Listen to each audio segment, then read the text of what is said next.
नमस्कार. आज आपण 25व्या श्लोकाचा अर्थ जाणून घेणार आहोत. श्लोक 25.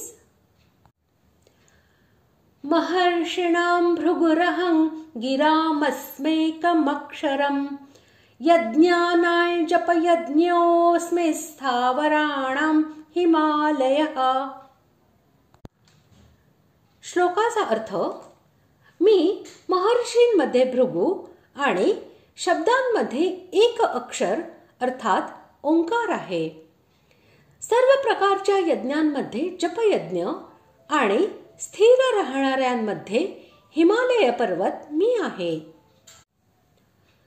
भृगु, मरीची, अत्री, अंगिरा, पुलह, क्रतु, मनु, दक्ष, वसिष्ठ आणि पुलस्त्य हे दशमहर्षी होत. हे सर्वजण ब्रह्मदेवाच्या मनापासून स्वतः उत्पन्न झालेले आहेत आणि ऐश्वर्यवान आहेत. ऋषीपासून म्हणजे ब्रह्मदेवापासून या ऋषींच्या रूपात स्वतः महान म्हणजे परमेश्वर हाच प्रकट झाला, म्हणून यांना महर्षी असे म्हणतात. महर्षींमध्ये भृगुजी मोठे भक्त, ज्ञानी आणि तेजस्वी आहेत. यांनीच ब्रह्मा, विष्णू आणि महेश या तिघांची परीक्षा घेऊन भगवान विष्णूला श्रेष्ठ असे सिद्ध केले होते. भृगु हे महान मंत्रप्रणेता महर्षी होत. भगवान विष्णूच्या वक्षस्थलावर लाथ मारून यांनी त्यांच्या सात्विक क्षमेची परीक्षा घेतली होती.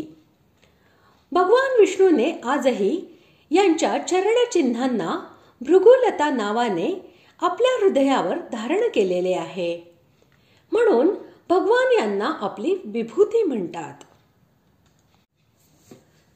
एखाद्या अर्थाचा बोध करणाऱ्या शब्दाला गी म्हणजे वाणी असे म्हणतात आणि ओंकाराला म्हणजे प्रणवाला एक अक्षर असे म्हणतात.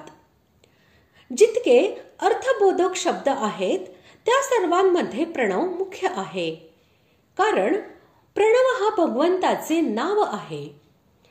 प्रणवाच्या जपामुळे भगवंताची प्राप्ती होते. नाम व नामी यांच्यामध्ये अभेद मानलेला आहे, म्हणून भगवंतांनी प्रणवाला आपले स्वरूप असे म्हटले आहे. जपयज्ञामध्ये हिंसेचा पूर्णतः अभाव आहे आणि जपयज्ञ हा भगवंताचा साक्षात्कार घडविणारा आहे. मनुस्मृतीमध्येही जपयज्ञाची फार प्रशंसा केली गेली आहे, म्हणून सर्व यज्ञांमध्ये जपयज्ञ मुख्य आहे. हे दाखविण्यासाठी भगवंतांनी जपयज्ञाला स्वतःचे स्वरूप असे म्हटले आहे. स्थिर राहणाऱ्यांना स्थावर असे म्हणतात. जितके पर्वत आहेत ते सर्व अचल असल्यामुळे स्थावर होत. त्यांमध्ये हिमालय हा सर्वोत्तम आहे. तो परमपवित्र तपोभूमी आहे आणि मुक्तीला सहाय्यक आहे.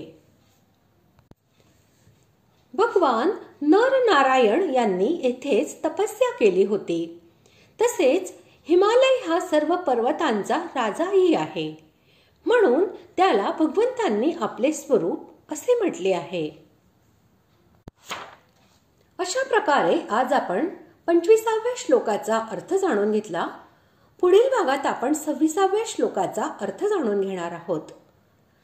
धन्यवाद.